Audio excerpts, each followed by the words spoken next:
পালাতে গিয়েছে, পুলিশকে লক্ষ্য করে গুলি করেছে, পাল্টা পুলিশ গুলি চালিয়েছে। বিজেপি রাজ্য সভাপতি শ্রমিক ভট্টাচার্য বলছেন, এই বাংলায় অপরাধীদের আর ছাড় নেই।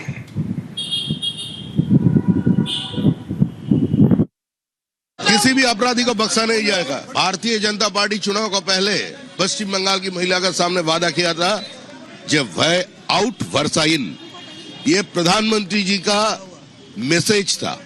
हमारा संकल्प पत्र में, हमारा मैनिफेस्टो में जो कुछ कहना था हम लोग कर दिया। अभी पश्चिम बंगाल में जो सरकार चल रही है, पश्चिम बंगाल राज्य सरकार चल रहा है, भारतीय जनता पार्टी का सरकार नहीं। शुभेंदु अधिकारी मुख्यमंत्री है और उसका साथ साथ वो स्वराष्ट्र मंत्री भी है। सरकार को जो कदम उठाना चाहिए था वो कदम उठाया। हम लोग इधर कामदुनी भी देखा, कैसे पिछले सरकार ने इंक्वायरी किया और ऐसे इंक्वायरी किया जो मेन एक्यूज था उसे छोड़ दिया गया, न्याय नहीं मिला। तो आज उसी स्थिति बदल गया। समा प्रसाद के भूमि पे समा प्रसाद का सरकार आया। अभी किसी भी अपराधी को, किसी भी रेपिस्ट को बख्शा नहीं जाएगा। আইন শৃঙ্খলা নিজের হাতে তুলে নেওয়ার চেষ্টা করলে এমন পরিণতি হবেই, মন্তব্য সুকান্ত মজুমদার। এটা তো অ্যাডমিনিস্ট্রেটিভ ব্যাপার। আমি একজন রাজনৈতিক নেতা হিসাবে তো বলতে পারি না যে কি হয়েছে, পুলিশই বলবে আপনাদেরকে কি হয়েছে। তবে মিডিয়ার মাধ্যমে যতটুকু জানতে পেরেছি যে সে নাকি পুলিশেরই অস্ত্র ছিনিয়ে নিয়ে পালানোর চেষ্টা করছিল এবং পুলিশের দিকে গুলি চালিয়েছে বা এরকম কিছু হয়েছে। তো স্বাভাবিকভাবে পুলিশের দিকে গুলি ছুড়লে পরে পুলিশ তো আর তার দিকে জয়নগরের মোয়া ছুড়বে না, পুলিশও গুলিই ছুড়বে, তাতেই ঘটনা ঘটেছে। রাজনীতির ধারা এক অন্য খাতে ভয়, সেই অন্য ধারায় যখন বইছে রাজনীতি, সেই রাজনীতির জায়গা থেকেই তৃণমূল সাংসদ সৌগত রায় প্রভাস মণ্ডলের এনকাউন্টারের নিন্দা করছে। প্রভাস মণ্ডলের পুলিশের গুলিতে মৃত্যুর ঘটনাকে তীব্র নিন্দা করছে। পশ্চিমবাংলার মানুষের এর বিরুদ্ধে প্রতিবাদ করা দরকার।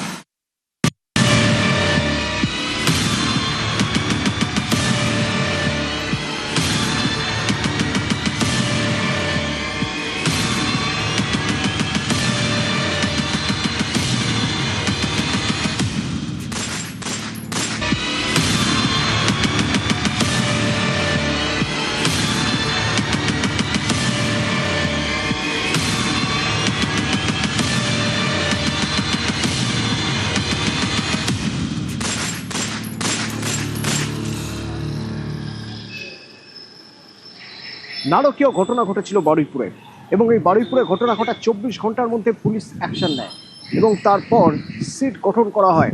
দেখা যায় গতকাল আমরা দেখি যে উচ্চপদস্থ কর্তারা পুলিশের, তারা শীর্ষ আধিকারিকরা তারা স্পটে যান, সরেজমিনে দেখেন। মুখ্যমন্ত্রী শুভেন্দু অধিকারী গতকাল চলে যান থানায়, বারুইপুর থানায়, সেখানে পুলিশের সঙ্গে বৈঠক করেন এবং শুধু তাই নয়, তার আগে এই স্পেশাল ইনভেস্টিগেটিং টিমের সঙ্গে বৈঠক করেন, ওই নাবালিকার মা বাবার সঙ্গে কথা বলেন।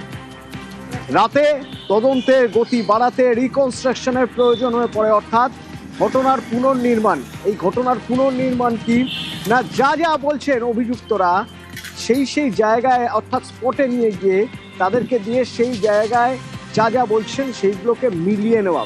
বরং বলা যেতে পারে সেদিন তারা কে কোন জায়গায় দাঁড়িয়েছিল, সেখান থেকে তারপরে কোথায় গেল, কি হলো, এই সব কিছু দেখার জন্য এই প্রভাস মণ্ডলকে নিয়ে কাল রাতে, প্রায় ভোর রাতে তাকে নিয়ে যাওয়া হয় ওই জায়গায়, সেই স্পটে যেখান থেকে ঠিক একটু দূরেই পুকুরে ওই নাবালিকার বস্তাবন্দি দেহ পাওয়া গিয়েছিল। তো ওইটা ঘটনাস্থল, ওখানে কি হয়েছিল, কে কোথায় বসেছিল, কে কোথায় নেশা করছিল, কে প্রথম গলায় পা তুলে দিল, এই সব কিছু জানার জন্য তাকে যখন সেখানে নিয়ে যাওয়া হয় তখন সে পালানোর চেষ্টা করে, পুলিশের রিভলভার ছিনিয়ে নেয়। পালাতে গিয়ে পুলিশকে লক্ষ্য করে গুলি ছোড়ে। প্রভাস মণ্ডল জানতো কয়েকশো মিটার যদি সে বেরিয়ে যেতে পারে এখান থেকে তাহলে কড়াছোঁয়ার বাইরে চলে যাবে, কারণ চেনা জায়গা, ওই কাদার মধ্যে দিয়ে, সেখান দিয়ে ওই পেয়ারা বাগান পেরিয়ে তার নিত্যদিনের যাতায়াত, নেশার খেক, এই জায়গা হাতের তালুর মতো চেনে প্রভাস। সে চাইলে এখান থেকে বেরিয়ে যেতে পারবে, সেই চেষ্টাই করেছিল প্রভাস।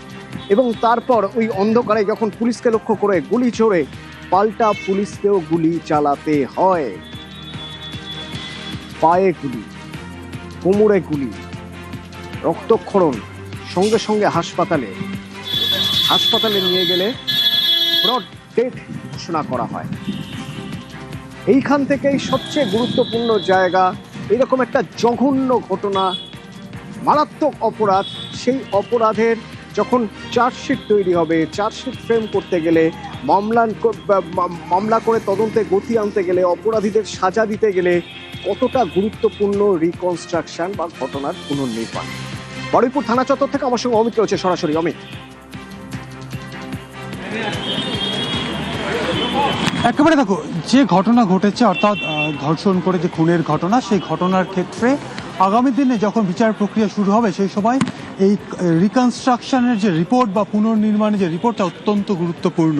একই সঙ্গে চার্জশিটেও সে পুরো বিষয়টি উল্লেখ করতে হয়, কারণ অভিযুক্তরা জেরায় তারা যে স্টেটমেন্ট দেয় তার সঙ্গে ঘটনার যে নির্মাণ বা ক্রাইম অফ সিনে গিয়ে সেখানে তাদেরকে দিয়ে সমস্তটা বিবরণ করানো এবং একসঙ্গে যে ভিডিওগ্রাফি করে রাখা, সমস্তটা কিন্তু যথেষ্ট তাৎপর্যপূর্ণ বা যথেষ্ট গুরুত্বপূর্ণ এভিডেন্স হয়ে ওঠে মামলার ক্ষেত্রে বা কেসের বিচার প্রক্রিয়ার ক্ষেত্রে। সেক্ষেত্রে প্রভাস মণ্ডল, যাকে গ্রেপ্তার করা হয়েছিল এই ধর্ষণ ও খুনের ঘটনায়, তিনি প্রত্যেকটা বিষয় তার ছিল নখদর্পণে, এবং ঘটনা কীভাবে ঘটেছিল, নাবালিকাকে সেখানে নিয়ে যাওয়া, তারপর কি কি ঘটনা ঘটলো, পরপর তিনি সমস্তটা জানতেন, সেখান থেকে উদ্ধার হলো সেই বিষয়টা তিনি জানেন, এবং একই সঙ্গে জলাশয়ের যে এলাকা সমস্ত চারপাশ ছিল তার নখদর্পণে। এবং গতকাল তাকে যখন রাত্রে পুনর্নির্মাণ বা রিকনস্ট্রাকশন করার জন্য পুলিশ তাকে যখন নিয়ে যান, পুলিশ আধিকারিকরা বা তদন্তকারী অফিসার এবং সিটের সদস্যরা, সেই সময় তাকে পুনর্নির্মাণ করার ঠিক আগেই পুলিশ কর্মীর রিভলভার তিনি ছিনিয়ে নেন এবং পালানোর চেষ্টা করেন, পুলিশকে লক্ষ্য করে গুলি করেন, এবং সেখানে পুলিশ তাকে ধরতে গিয়ে, এবং যেহেতু পুলিশকে লক্ষ্য করে গুলি চলেছিল সেই ক্ষেত্রেই পুলিশের তরফে পাল্টা গুলি চালানো হয়, এবং তাকে তারপর সেখান থেকে নিয়ে তাকে বারুইপুর হাসপাতালে নিয়ে যাওয়া হয়, এবং সেখানে চিকিৎসকরা তাকে মৃত বলে ঘোষণা করে। কিন্তু যে বিষয়টা বারবার উঠে আসছে যে ঘটনার বা এই মামলার তদন্তের ক্ষেত্রে পুনর্নির্মাণ বা এই পুনর্নির্মাণ কতটা গুরুত্বপূর্ণ, যেটা বিষয়টা বলছিলাম যে আগামী সময়ে যখন এই মামলার ক্ষেত্রে চার্জশিট দেওয়া হবে পুলিশের তরফে, একই সঙ্গে চার্জশিটের সঙ্গে যে আরইউডি কপি অর্থাৎ মামলা সম্পর্কিত যে বিস্তারিত নথি তথ্য প্রমাণ যখন তুলে ধরা হবে আদালতের কাছে, সেখানে এই পুনর্নির্মাণের বিষয়টা অত্যন্ত গুরুত্বপূর্ণ। কারণ এই প্রভাস যা স্টেটমেন্ট এবং স্টেটমেন্টের সঙ্গে ঘটনাস্থলে তিনি পৌঁছে গিয়ে তিনি যে বিবরণ দিয়েছেন, সেইগুলো কিন্তু একই সঙ্গে চার্জশিট কপির সঙ্গে আরইউডির সঙ্গে কিন্তু দেওয়া হয় পুলিশের তরফে। সেই কারণে কিন্তু পুনর্নির্মাণ করতে নিয়ে যাওয়া, এবং পুনর্নির্মাণ করতে নিয়ে গিয়ে সে পুলিশের রিভলভার ছিনিয়ে পালানোর চেষ্টা, পুলিশকে লক্ষ্য করে গুলি চালানো, এবং যার ফলে পুলিশকে পাল্টা আত্মরক্ষার ক্ষেত্রে পুলিশকে গুলি চালাতে হয়, পুলিশ বাধ্য হয়ে কালে গুলি চালিয়েছে। এবং এই ঘটনা অর্থাৎ একদিকে পুনর্নির্মাণ, অন্যদিকে যে ঘটনা ঘটেছে কালকে পুনর্নির্মাণ করতে গিয়ে সেক্ষেত্রে পুলিশ আত্মরক্ষায় গিয়ে গুলি চালিয়েছে, তার ক্ষেত্রে একটা জিডি এন্ট্রি ইতিমধ্যে হয়ে গিয়েছে। যে আগ্নেয়াস্ত্র দিয়ে গুলি চলেছে সেটি ইতিমধ্যেই সিজার হয়েছে, এবং যে সমস্ত তদন্তকারী অফিসার থেকে শুরু করে সিটের যারা সদস্য কালকে যারা ছিলেন তাদের স্টেটমেন্ট রেকর্ড অর্থাৎ প্রাথমিক পর্যায়ে কি কি হয়েছিল এগুলো যে হবে তা কিন্তু রুল বুকেই লেখা আছে অমিত, রুল বুকেই লেখা আছে, অর্থাৎ প্রতি একটি গুলির হিসেব দিতে হয়, কিন্তু তারপরেও কাল গুলি চালাতে হলো পরপর দুবার। কেন? তার কারণ পুলিশ তখন বাধ্য।